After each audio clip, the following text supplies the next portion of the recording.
السلام علیکم ورحمۃ اللہ وبرکاتہ۔ عالم اسلام کے مسلمانوں کے لیے خوشخبری، شہر حیدرآباد کی مشہور و معروف دینی اقامتی ہمہ وقتی درسگاہ جامعہ انواریہ کے زیر اہتمام قرآن مجید کی تفسیر کے علاوہ احادیث شریفہ و فقہ کی مشہور و معروف معتبر و مستند صحیحہ ستہ کو ملا کر جملہ 25 کتابوں کی ویڈیو ریکارڈنگ کا سلسلہ شروع ہو چکا ہے۔ اسی کی ایک سنہری کڑی جامع ترمذی شریف کا درس بھی ہے جو الحمدللہ جاری و ساری ہے۔ بیات شیخ المشائخ حضرت سید محمد عبد القدیر الحسینی المعروف نورانی پاشا رحمۃ اللہ علیہ، بانی و فاؤنڈر جامعہ انواریہ و باب العلم انواریہ ایجوکیشنل سوسائٹی حیدرآباد۔ سب سے پہلے عربی عبارت پڑھی جائے گی، پھر ترجمہ کیا جائے گا اور تشریح بیان کی جائے گی تاکہ احادیث شریفہ کو سمجھنے میں آسانی ہو اور ہم احکام شریعت پر عمل پیرا ہو سکیں۔ اللہ تعالیٰ سے دعا ہے کہ وہ ہم کو سننے اور سنانے سے زیادہ احکام شریعت پر عمل کرنے کی توفیق عطا فرمائے، آمین۔ آج کی یہ تیسری نشست ہے، ابواب فضائل القرآن، قرآن کے فضائل کا بیان چل رہا ہے۔ آج کے درس کا ہم آغاز کر رہے ہیں حدیث نمبر 3032 سے۔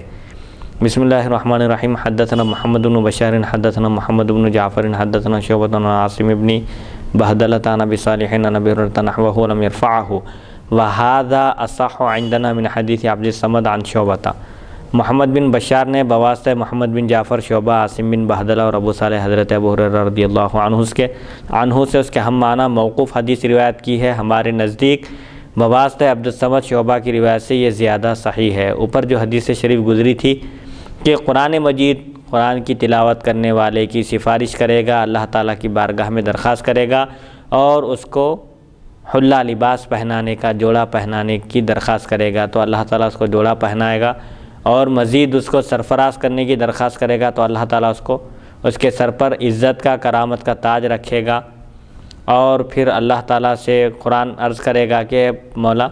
اس بندے سے تو راضی ہو جا، تو اللہ تعالیٰ اس بندے کو اپنی خوشنودی عطا کرے گا، اس سے راضی ہو جائے گا، راضی ہو کر اس کو جنت میں داخل ہونے کا حکم ہوگا اور کہا جائے گا کہ حافظ قرآن ہے، قرآن پڑھتا جا اور زینے جنت کے چڑھتا جا، اور ہر ایک آیت کے بدلے میں، ہر آیت کے بدلے اس کو ایک ایک نیکی اس کی بڑھا دی جائے گی، اضافہ کی جائے گی۔ حدیث نمبر 3033۔ حدثنا احمد بن منیع حدثنا ابو النضر حدثنا بکر بن خنیس عن لیث بن ابی سلیم عن زید بن ارطاۃ عن ابی امامہ قال قال النبی صلی اللہ علیہ وسلم ما اذن اللہ لعبد فی شیء افضل من رکعتین یصلیہما وان البر لیذر علی رأس العبد ما دام فی صلاته وما تقرب العباد الی اللہ عز وجل بمثل ما خرج منه قال ابو النضر یعنی القرآن هذا حدیث غریب لا نعرفه الا من هذا الوجه وبکر بن خنیس قد تکلم فیہ ابن المبارک وترکہ فی آخر امرہ۔ نماز میں قرآن پڑھنے کا اجر، قرآن کی تلاوت زبانی کی جائے یہ بھی باعث فضیلت ہے، باعث اجر و ثواب ہے، لیکن دیکھ کر پڑھنے کا ثواب زبانی پڑھنے سے زیادہ ہے، کیونکہ زبانی پڑھنے میں صرف تلاوت ہوتی ہے، دیکھ کر پڑھنے میں قرآن کی عبارت کو دیکھنے کا بھی ثواب ملتا ہے، قرآن کو دیکھنا بھی ثواب ہے، سننا بھی ثواب ہے، پڑھنا بھی ثواب ہے، اور یہی تلاوت جب نماز میں ہوتی ہے تو اس کا دگنا اجر ملتا ہے، اس کی بڑی فضیلت ہے۔ حضرت ابو امامہ رضی اللہ عنہ سے روایت ہے، نبی کریم صلی اللہ علیہ وسلم نے ارشاد فرمایا اللہ تعالیٰ بندے کی 2 رکعت نماز کو جس غور سے، توجہ سے سنتا ہے اس سے زیادہ غور سے کسی اور چیز کو نہیں سنتا۔ نیکی انسان کے سر پر سایہ فگن رہتی ہے جب تک وہ نماز میں مصروف رہتا ہے، اور بندہ قرآن سے فارغ ہوتا ہے اللہ تعالیٰ کے فارغ ہوتے وقت اللہ تعالیٰ کے جس قدر قریب ہوتا ہے، یعنی جس وقت بندہ قرآن کی تلاوت کرتا ہے اس وقت اللہ تعالیٰ کے جس قدر قریب ہوتا ہے اتنا اور کسی وقت نہیں ہوتا۔ امام ترمذی فرماتے ہیں ہم اس حدیث کو صرف اسی سند سے پہچانتے ہیں، ابن مبارک نے بکر بن خنیس کے بارے میں کلام کیا اور آخری میں انہیں ترک کر دیا ہے۔ بہرحال یہ امام ترمذی اپنے طریقے کے مطابق، اپنے نہج کے مطابق سند پر کلام کرتے ہیں، راویوں کے بارے میں گفتگو کرتے ہیں، اور جو اقوال ان کے بارے میں ناقدین حدیث سے منقول ہیں ان کو بیان کر دیتے ہیں۔ تو اس حدیث شریف میں یہ بات بتائی جا رہی ہے کہ بندہ جو نماز میں قرآن کی تلاوت کرتا ہے اللہ تعالیٰ اس بندے کی تلاوت کو توجہ سے سنتا ہے، مطلب یہ ہے کہ اللہ کی رحمت بندے کی طرف متوجہ رہتی ہے، اور نیکی اس کے سر پر سایہ فگن رہتی ہے جب تک وہ نماز میں مصروف رہتا ہے، اور بندہ قرآن کی تلاوت کرتے وقت اللہ سے جس قدر قریب ہوتا ہے اتنا کسی اور وقت قریب نہیں ہوتا۔ بہرحال حالت نماز میں قرآن کی تلاوت کی بڑی فضیلت ہے، دوہرا اجر ہے، پڑھنے کا بڑا ثواب ہے۔ اسی لیے خالی تلاوت کرنے کے بجائے نماز میں زیادہ سے زیادہ تلاوت کی جائے، یہ بہتر ہے، بہت اچھا ہے۔ حدیث نمبر 3034 حدثنا احمد بن منیع حدثنا جریر عن قابوس بن ابی ظبیان عن ابیہ عن ابن عباس قال قال رسول اللہ صلی اللہ علیہ وسلم ان الذی لیس فی جوفہ شیء من القرآن کالبیت الخریب ھذا حدیث حسن صحیح۔ حضرت ابن عباس رضی اللہ تعالیٰ عنہما سے مروی ہے، فرماتے ہیں قرآن سے خالی سینہ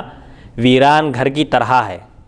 یہ حدیث حسن صحیح ہے۔ جس سینے میں قرآن نہ ہو، یعنی جس کو قرآن یاد نہ ہو بالکل کچھ بھی، ایسے شخص کا سینہ گویا ویران گھر ہے، ایک ویران گھر ہے جس میں کوئی رونق نہیں ہے، کوئی حسن نہیں ہے، ویران پڑا ہوا ہے۔ تو بہرحال سینے کی زینت،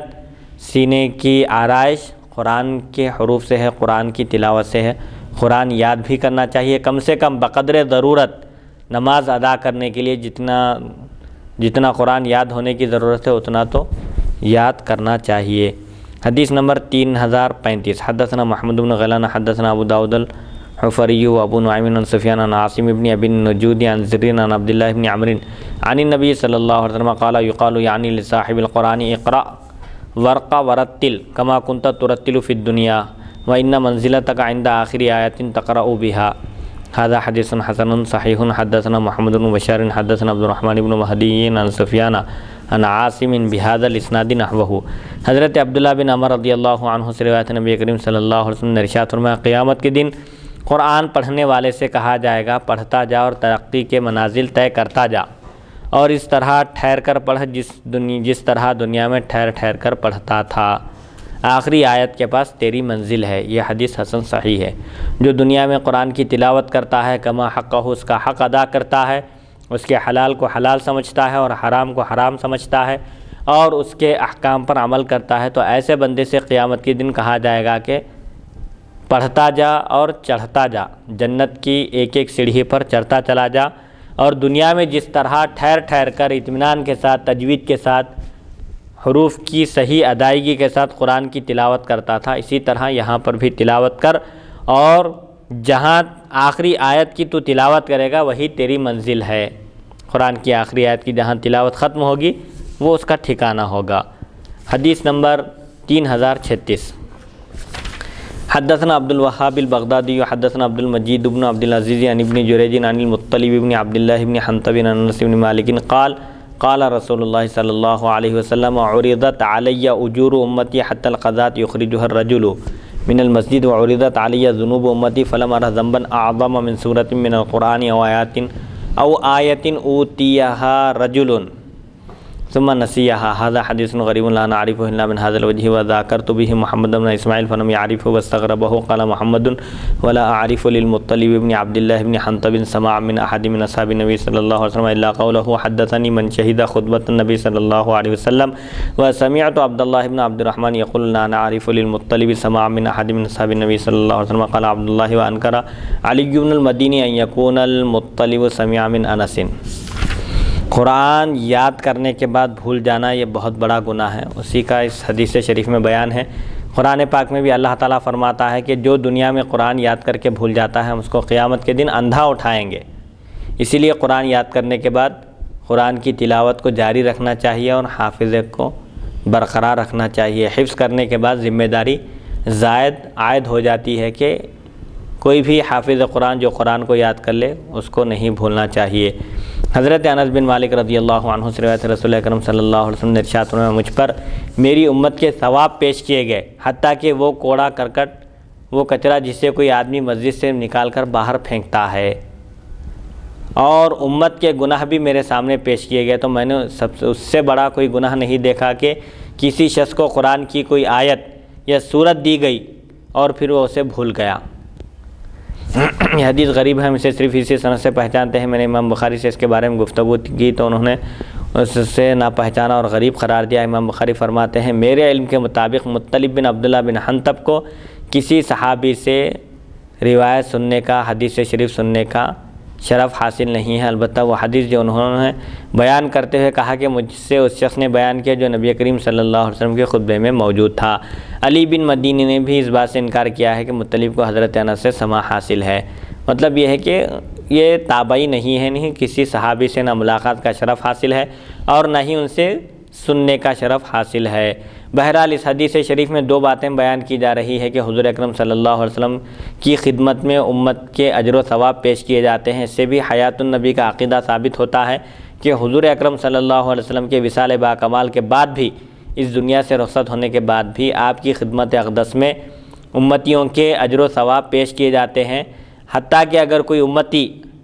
کوئی معمولی نیکی کو بھی معمولی نہیں سمجھنا چاہیے، چھوٹا ہی کام کیوں نہ ہو، نیکی کا ہو، بھلائی کا ہو، تو اس کو انجام دینا چاہیے۔ جیسا کہ اس میں بتایا جا رہا ہے کہ اگر کوئی شخص مسجد سے کوڑا کرکٹ کوئی کچرا نکال کر باہر پھینکتا ہے تو یہ نیکی بھی حضور اکرم صلی اللہ علیہ وسلم کے سامنے پیش کی جاتی ہے کہ آپ کے فلاں امتی نے مسجد سے کچرا نکال کر باہر پھینکا، اور فرماتے ہیں کہ میری امت کے گناہ بھی مجھ پر پیش کیے جاتے ہیں۔ تو ان تمام گناہوں میں سب سے بڑا گناہ وہ ہے کہ کسی انسان کو اللہ تعالیٰ کی جانب سے ایک آیت یا ایک سورت عطا کی گئی، یعنی وہ یاد کیا تھا اس کو پھر بھول گیا، تو یہ بہت بڑا گناہ ہے قرآن کو یاد کرنے کے بعد بھول جانا۔ حدیث نمبر 3037 حدثنا محمد بن غیلان حدثنا ابو احمد حدثنا سفیان عن الاعمش عن خیثمة عن الحسن عن عمران بن حسین انه مر على قارئ يقرأ ثم سأل فاسترجع ثم قال سمعت رسول الله صلی اللہ علیہ وسلم يقول من قرأ القرآن فليسأل الله به فإنه سيجيء أقوام يقرؤون القرآن يسألون به الناس۔ وقال محمود هذا خیثمة البصری الذي روى عنه جابر الجعفي وليس هو خیثمة بن عبد الرحمن هذا حديث حسن وخیثمة هذا شيخ بصري يكنى أبا نصر قد روى عن انس بن مالك احاديث وقد روى جابر الجعفي عن خیثمة هذا ايضا۔ قرآن مجید کو ذریعہ معاش بنانا درست نہیں ہے۔ حضرت عمران بن حسین رضی اللہ عنہ سے روایت ہے کہ قاری پر ان کا گزر ہوا، وہ قرآن پڑھ رہا تھا، بعد ازاں اس نے مانگنا شروع کر دیا۔ قرآن کی تلاوت کی، لوگوں کو قرآن سنانے کے بعد پیسے جمع کرنا شروع کیا، لوگوں سے مانگنا شروع کیا، تو حضرت عمران رضی اللہ عنہ نے انا للہ و انا الیہ راجعون پڑھا اور فرمایا میں نے نبی کریم صلی اللہ علیہ وسلم سے سنا، آپ نے فرمایا جو قرآن پڑھے اسے اس کے ذریعے اللہ تعالیٰ سے سوال کرنا چاہیے۔ قرآن مجید کی تلاوت کرنے کے بعد قرآن پڑھ کر بندوں سے نہیں مانگنا چاہیے، بندوں سے امید نہیں رکھنا چاہیے، بلکہ قرآن کی تلاوت کرنے کے بعد اپنی حاجتوں کی تکمیل کے لیے اللہ کی بارگاہ میں رجوع ہونا چاہیے، کیونکہ مستقبل میں کچھ ایسے لوگ پیدا ہوں گے جو قرآن پڑھ کر اسے ذریعہ سوال بنائیں گے، یعنی قرآن کو ذریعہ معاش بنائیں گے، اپنی زندگی گزارنے کا ذریعہ بنا لیں گے۔ ایسے لوگوں میں سے تم مت ہو جاؤ، بلکہ قرآن مجید کی تلاوت سے محض اللہ تعالیٰ کی خوشنودی اور اس کے ذات مقصود ہونا چاہیے۔ قرآن مجید کے ذریعے دنیا کمانا یا دنیا طلبی یا لوگوں کے درمیان اچھی تلاوت کر کے عمدہ آواز کے ذریعے کچھ پیسے جمع کر لینا، یہ مقصد نہیں ہونا چاہیے۔ قرآن کی تلاوت کا مقصد محض اللہ تعالیٰ کی خوشنودی ہونا چاہیے، اللہ سے مانگنا چاہیے۔ اور دیگر احادیث شریفہ میں آتا ہے کہ اللہ تعالیٰ فرماتا ہے جو بندہ قرآن کی تلاوت میں مصروف ہوتا ہے اور قرآن کی تلاوت میں مشغولیت کی وجہ سے وہ مجھ سے نہیں مانگ سکتا، دعا نہیں کر سکتا، تو میں اس بندے کو دعا مانگنے والے بندوں سے بھی زیادہ عطا کرتا ہوں۔ سبحان اللہ سبحان اللہ۔ محمود کہتے ہیں یہ خیثمہ جن سے جابر جعفری نے روایت کی بصری ہیں، یہ خیثمہ بصری شیخ ہیں، ان کی کنیت ابو نصر ہے، انہوں نے حضرت انس رضی اللہ عنہ سے کئی احادیث سے شریفہ کی روایت کی ہے۔ جابر جعفری رضی اللہ تعالیٰ عنہ نے بھی انہی سے روایت کی ہے۔ بہرحال یہ راویوں میں جو اشتباہ ہو سکتا ہے، سیم نام کے راوی ہوتے ہیں، کوئی بصری ہوتے ہیں، کوئی کوفی ہوتے ہیں، کوئی مدنی ہوتے ہیں، تو امام ترمذی وہ بھی وضاحت کر دیتے ہیں کہ یہ شیخ دوسرے ہیں، ان کی کنیت یہ ہے اور ان کی کنیت وہ ہے، نام سیم ہے دونوں کا لیکن کنیت الگ ہے، یہ بصری ہیں، فلاں کوفی ہیں، فلاں وہ ہیں۔ یہ بہرحال امام ترمذی کا طریقہ ہے۔ حدیث نمبر 3038 حدثنا محمد بن اسماعیل الواسطی حدثنا وکیع حدثنا ابو فروۃ یزید بن سنان عن ابن المبارک عن صہیب قال قال رسول اللہ صلی اللہ علیہ وسلم ما آمن بالقرآن من استحل محارمہ وقد روى محمد بن یزید بن سنان عن ابیہ هذا الحديث فزاد في هذا الاسناد عن مجاہد عن سعید بن المسیب عن صہیب ولا يتابع محمد بن یزید على روایته وهو ضعیف وابو المبارک رجل مجهول هذا حديث ليس اسناده بذاك وقد خلف وكيع في روايته وقال محمد ابو فروة يزيد بن سنان الرهاوي ليس بحديثه بأس الا رواية ابنه محمد عنه فإنه يروي عنه مناكير۔ حضرت صہیب بن سنان رومی رضی اللہ عنہ سے روایت نبی کریم صلی اللہ علیہ وسلم نے فرمایا اس شخص کا قرآن پر ایمان نہیں جو اس کے حرام کی ہوئی اشیاء کو حلال سمجھے۔ تو ظاہر بات ہے حرام کو حلال سمجھنا یہ کافر بنا دیتا ہے۔ کوئی حرام کاری کر رہا ہے، حرام سمجھ کر رہا ہے تو فاسق اور فاجر ہے، گناہ کبیرہ کا مرتکب ہے کہیں گے، لیکن اس کو کافر نہیں کہیں گے۔ لیکن اگر حرام کو حلال سمجھ کر رہا ہے تو کافر ہو جائے گا۔ محمد بن یزید بن سنان نے یہ حدیث اپنے والد سے روایت کی اور اس سند میں مجاہد اور سعید بن مسیب کا اضافہ کیا۔ روایت میں محمد بن یزید کا کوئی متابع نہیں اور وہ خود ضعیف ہیں۔ ابو مبارک مجہول شخص ہیں، اس حدیث کی سند صحیح نہیں، وکیع کی مخالفت کی گئی ہے۔ امام بخاری فرماتے ہیں ابو فروہ یزید بن سنان رہاوی کی روایت میں کوئی حرج نہیں ہے، البتہ ان کے بیٹے محمد کی ان سے روایت صحیح نہیں کیونکہ وہ ان سے منکر روایات نقل کرتا ہے۔ بہرحال یہ محدثین کے جو اپنے اصول بنے ہوئے ہیں کہ اگر کوئی کسی ضعیف راوی سے روایت کر رہا ہے، یا اب محدثین کرام جو اصول بنائے ہیں ان کا ایک اصل یہ بھی ہے کہ اگر کوئی راوی کا حافظہ ابتدا میں قوی ہو لیکن بڑھاپے کی وجہ سے اگر حافظہ کمزور ہو جائے تو دونوں روایتوں میں تمیز کرتے ہیں کہ بڑھاپا طاری ہونے سے پہلے اور حافظہ کمزور ہونے سے پہلے کی روایتوں کو الگ کرتے ہیں، اور حافظہ کمزور ہونے کے بعد آخر عمر میں انہوں نے جو روایتیں بیان کی ہیں ان میں بھی امتیاز کرتے ہیں۔ یہ بہرحال محدثین کے اپنے فرق کرتے ہیں، یہ محدثین کے اپنے اصول ہیں۔ حدیث نمبر 3039 حدثنا الحسن بن عرفۃ حدثنا اسماعیل بن عیاش عن بحیر بن سعد عن خالد بن معدان عن کثیر بن مرۃ الحضرمی عن عقبۃ بن عامر قال سمعت رسول اللہ صلی اللہ علیہ وسلم یقول الجاہر بالقرآن کالجاہر بالصدقۃ والمسر بالقرآن كالمسر بالصدقۃ هذا حدیث حسن غریب ومعنى هذا الحديث ان الذي يسر بقراءة القرآن افضل من الذي يجهر بقراءة القرآن لأن صدقة السر افضل عند اهل العلم من صدقة العلانية وانما معنى هذا عند اهل العلم لكي يأمن الرجل من العجب لأن الذي يسر بالعمل لا يخاف عليه العجب ما يخاف عليه في العلانية۔ حضرت عقبہ بن عامر الجہنی رضی اللہ تعالیٰ عنہ سے روایت نبی کریم صلی اللہ علیہ وسلم نے ارشاد فرمایا بلند آواز سے قرآن پڑھنے والا علانیہ صدقہ دینے والے کی طرح ہے، اور آہستہ قرآن کی تلاوت کرنے والا پوشیدہ صدقہ دینے والے کی طرح ہے۔ یہ حدیث حسن غریب ہے۔ اس حدیث کا مفہوم یہ ہے کہ آہستہ قرآن پڑھنے والا بلند آواز سے قرآن کی تلاوت کرنے والے سے افضل ہے، کیونکہ علماء کے نزدیک علانیہ صدقہ دینے کے بجائے چھپا کر صدقہ دینا زیادہ بہتر ہے، کیونکہ اس میں ریاکاری کا شائبہ نہیں ہوتا، دکھاوے کا اندیشہ نہیں ہوتا۔ علاوہ ازیں اس کے علاوہ بھی علماء کے نزدیک اس حدیث کا ایک مطلب یہ بھی ہے کہ آدمی ریاکاری اور خود پسندی سے مأمون و محفوظ رہے۔ کس صورت میں ہو سکتا ہے وہ؟ ریاکاری، دکھاوے اور خود پسندی سے محفوظ آدمی اس صورت میں ہو سکتا ہے جبکہ وہ قرآن کی تلاوت آہستہ کرے، زور سے پڑھے گا، قرآن کی تلاوت کرے گا، عمدہ آواز ہوگی، لوگ متوجہ ہوں گے، اس کے بھی دل میں خیال آئے گا کہ میری آواز پسند کی جا رہی ہے، میں بہترین قاری ہوں، کیونکہ علانیہ اعمال کی بنسبت خفیہ اعمال میں ریا کا خوف نہیں ہوتا۔ عام طور پر جو عمل چھپ کر کیا جاتا ہے، نیکی کا جو کام چھپ کر کیا جاتا ہے، اس میں ریاکاری کا اندیشہ نہیں ہوتا بنسبت علانیہ کرنے کے، لوگوں کے مجمع میں، لوگوں کے سامنے کرنے کے۔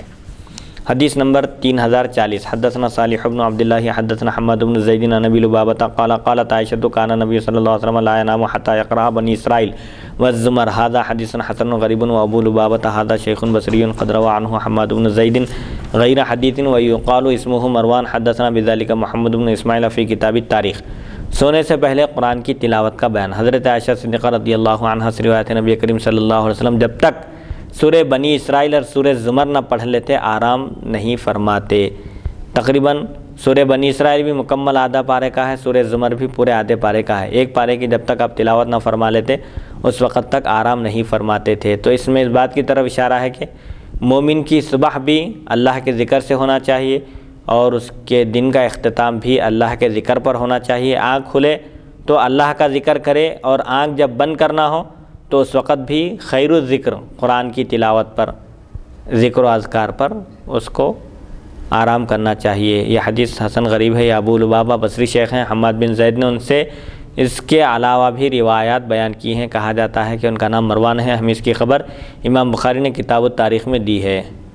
حدیث نمبر 3041 حدثنا علی بن حجر حدثنا بقیۃ بن الولید عن بحیر بن سعد عن خالد بن معدان عن عبد الله بن ابی بلال عن ارباض بن ساریۃ انه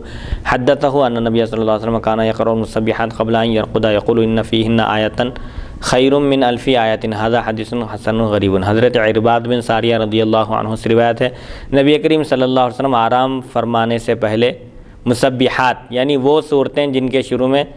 سبح یسبح اور سبحان کے الفاظ آئے ہیں پڑھا کرتے تھے۔ سبحان الذی اسریٰ بعبدہ سورہ بنی اسرائیل ہے، اور سبح للہ ما فی السماوات سے بھی سبح سے بھی چند صورتیں شروع ہوتی ہیں، اور یسبح سے بھی چند صورتیں شروع ہوتی ہے، اور سبح اسم ربک الاعلیٰ ہے۔ تو جن میں بھی سبحان کے معنی ہے، سبحان کا مفہوم ہے، سبح یسبح سبحان سبح اسم، ان صورتوں کی تلاوت فرما کر آپ آرام فرماتے تھے، اور فرماتے تھے کہ ان میں ایک ایسی آیت ہے جو 1000 آیتوں سے بہتر ہے، اس آیت کو بھی چھپا کر رکھا گیا، اسی لیے پوری صورتوں کی تلاوت فرماتے تھے۔ جیسے شب قدر کے بارے میں کہا گیا کہ رمضان کی طاق راتوں میں آخر شب میں آخر دہے میں آخری عشرے میں طاق راتوں میں شب قدر کو تلاش کرو فرمایا۔ ایسے ہی بعض چیزوں کو چھپا دیا گیا ہے تاکہ مومن ان کو تلاش کرے اور تلاش کرنے کے لیے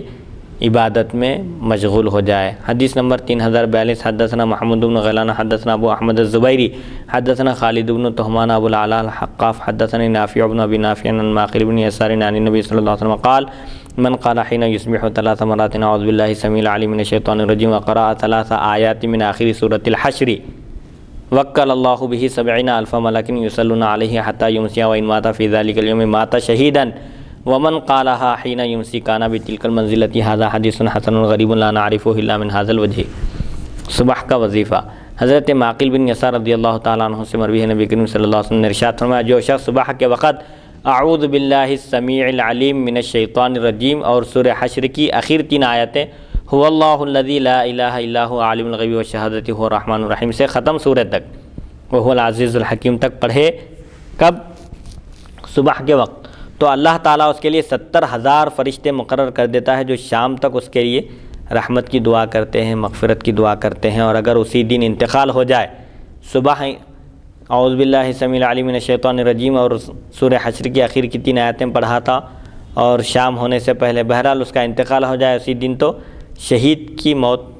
پر اس کا انتقال ہوگا، یعنی شہید کا مرتبہ اس کو ملے گا۔ اور جو شخص شام کے وقت اسے پڑھے گا اس کا بھی یہی مرتبہ ہے، شام کے وقت پڑھے گا تو صبح تک 70,000 فرشتے اس کے حق میں مغفرت کی دعا کرتے رہیں گے، اور اگر اس کا انتقال ہو جائے تو شہید کا مرتبہ اس کو ملے گا۔ حدیث نمبر 3043 باب ماذا کیف کانت قراءۃ النبی صلی اللہ علیہ وسلم حدثنا قتیبہ حدثنا لیث عن عبد الله بن عبید الله بن ابی ملیکہ عن یعلی بن مملک انه سأل ام سلمۃ زوج النبی صلی اللہ علیہ وسلم عن قراءۃ النبی صلی اللہ علیہ وسلم وصلاته فقالت وما لكم وصلاته وكان يصلي ثم ينام قدر ما صلى ثم يصلي قدر ما نام ثم ينام قدر ما صلى حتى يصبح ثم نعتت قراءته فإذا هي تنعت قراءته مفسرة حرفا حرفا هذا حديث حسن صحیح غریب لا نعرفه الا من حدیث لیث بن سعد عن ابن ابی ملیکہ عن یعلی بن مملک عن ام سلمۃ وقد روى ابن جریج هذا الحديث عن ابن ابی ملیکہ عن ام سلمۃ ان النبي صلی اللہ علیہ وسلم كان يقطع قراءته حدیث لیث صح۔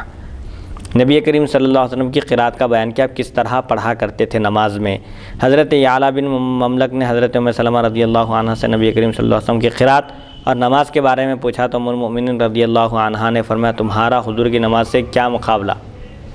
کیا واسطہ، آپ نماز پڑھتے پھر اتنا ہی وقت آرام فرماتے پھر اتنا ہی وقت نماز پڑھتے، جتنی دیر نماز میں لگائی اتنا ہی وقت آرام فرماتے، یعنی جتنی دیر آرام فرماتے اتنی دیر تک پھر اٹھ کر نماز پڑھتے تھے، پھر جتنی دیر تک نماز پڑھتے تھے اتنی دیر پھر آرام فرماتے تھے، یہاں تک کہ صبح ہو جاتی، تہجد کے لیے اٹھتے پھر فجر کی نماز ادا کرتے۔ بعد ازاں حضرت ام سلمہ رضی اللہ عنہا نے نبی کریم صلی اللہ علیہ وسلم کی قراءت کی کیفیت بیان کی کہ آپ کی قراءت کا ایک ایک حرف واضح ہوتا تھا، آپ جو پڑھا کرتے تھے نماز میں قرآن کی تلاوت فرماتے تھے، ایک ایک حرف صاف سمجھ میں آتا تھا، کھلا کھلا اس کے صحیح اس کو حرف کو واضح کر کے پڑھا کرتے تھے، بالکل واضح ہوتی تھی قراءت آپ کی۔ یہ حدیث حسن صحیح ہے، ہم اسے بواسطہ لیث بن سعد ابن ابی ملیکہ اور یعلی بن مملک حضرت ام سلمہ رضی اللہ عنہ کی روایت سے پہچانتے ہیں۔ ابن جریج نے بھی یہ حدیث بواسطہ ابن ابی ملیکہ ام سلمہ رضی اللہ عنہ سے مرفوعاً روایت کی ہے کہ آپ کی قراءت کے الفاظ ٹکڑے ٹکڑے ہوتے تھے، یعنی اب آگے کی حدیث میں آ رہا کہ حضور اکرم صلی اللہ علیہ وسلم ایک ایک آیت پر وقف کرتے تھے، ٹھہرتے تھے، الحمدللہ رب العالمین، پھر الرحمن الرحیم، مالکی یوم الدین، ایسا ایک ایک آیت کو الگ الگ کر کے پڑھا کرتے تھے۔ حدیث نمبر 3044، حدثنا قتیبۃ حدثنا لیث عن معاویۃ بن صالح عن عبد اللہ بن ابی قیس قال سألت عائشۃ عن وتر رسول اللہ صلی اللہ علیہ وسلم کیف کان یوتر من اول اللیل ام من آخرہ فقالت کل ذلک قد کان یصنع ربما اوتر من اول اللیل وربما اوتر من آخرہ قلت الحمد للہ الذی جعل فی الامر ساعۃ فقلت کیف کان قراءته اکان یسر بالقراءۃ ام یجهر قالت کل ذلک کان يفعل قد کان ربما اسر وربما جهر قال فقلت الحمد للہ الذی جعل فی الامر ساعۃ قال قلت فکیف کان یصنع فی الجنابۃ اکان یغتسل قبل ان ینام ام ینام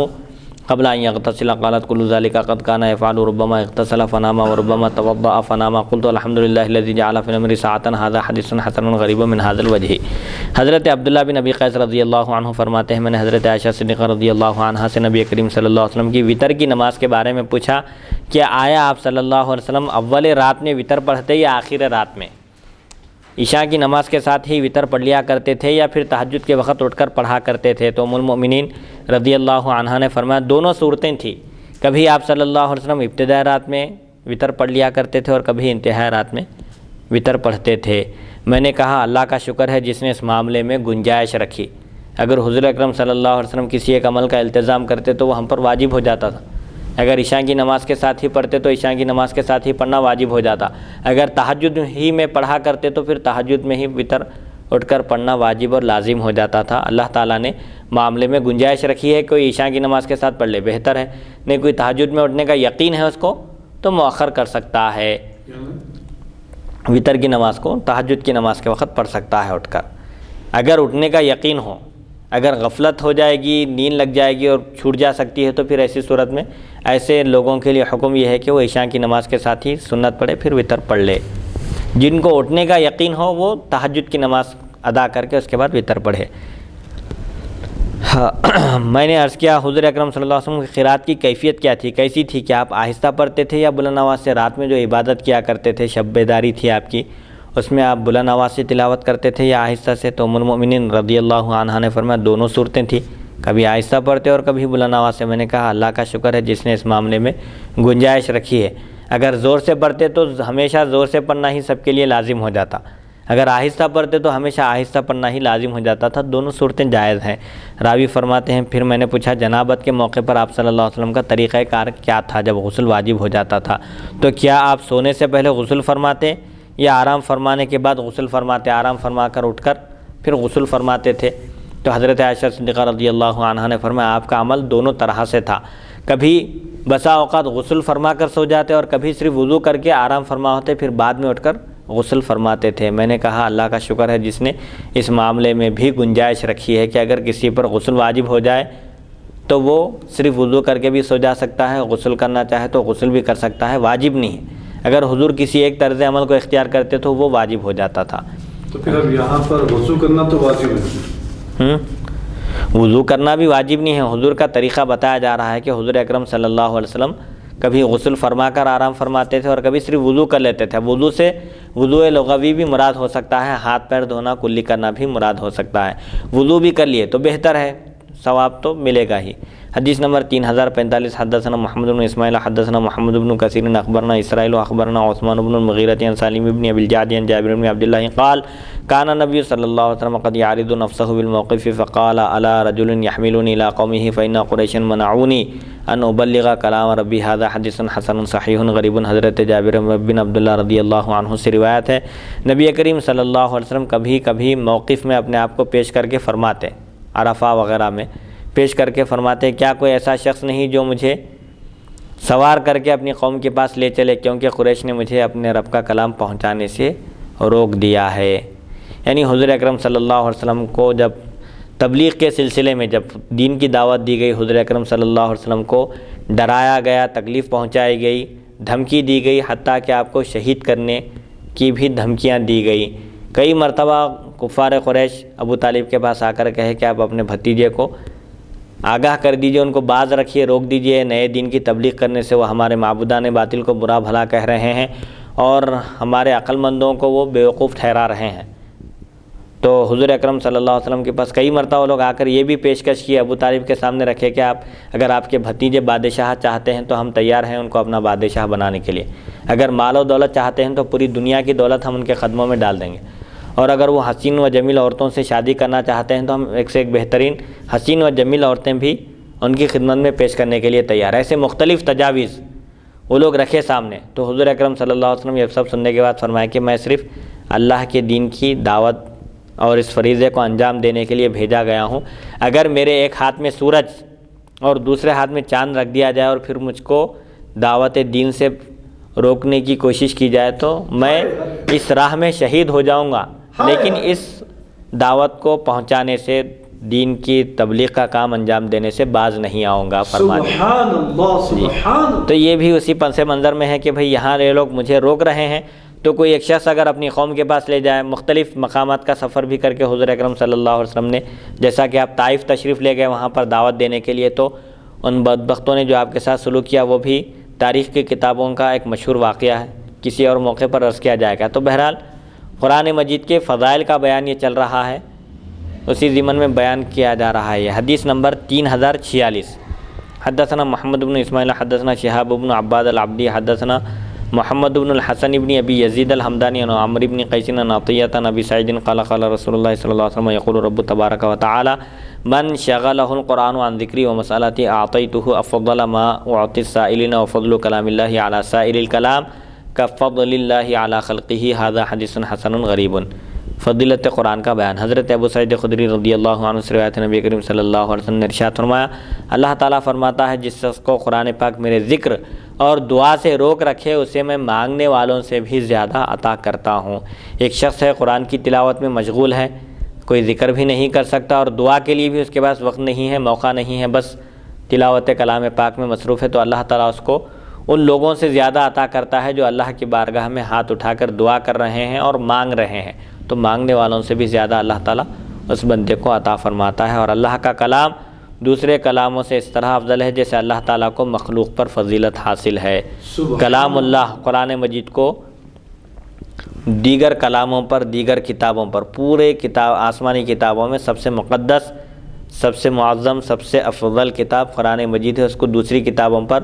ایسی ہی فضیلت حاصل ہے جس طرح اللہ تعالیٰ کو مخلوق پر فضیلت حاصل ہے۔ الحمدللہ حدیث نمبر 3006 سے ہم آغاز کیے تھے، اللہ کی توفیق اور اس کی مدد سے آج کی نشست حدیث نمبر 3046 پر ختم ہوتی ہے، اور یہیں ابواب فضائل القرآن کا بھی اختتام ہوتا ہے، قرآن کے فضائل کے بیان کا۔ اللہ تعالیٰ سے دعا ہے کہ وہ ہم کو سننے اور سنانے سے زیادہ احادیث شریفہ پر عمل کرنے کی توفیق عطا فرمائے۔ وصلی اللہ تعالیٰ علی خیر خلقہ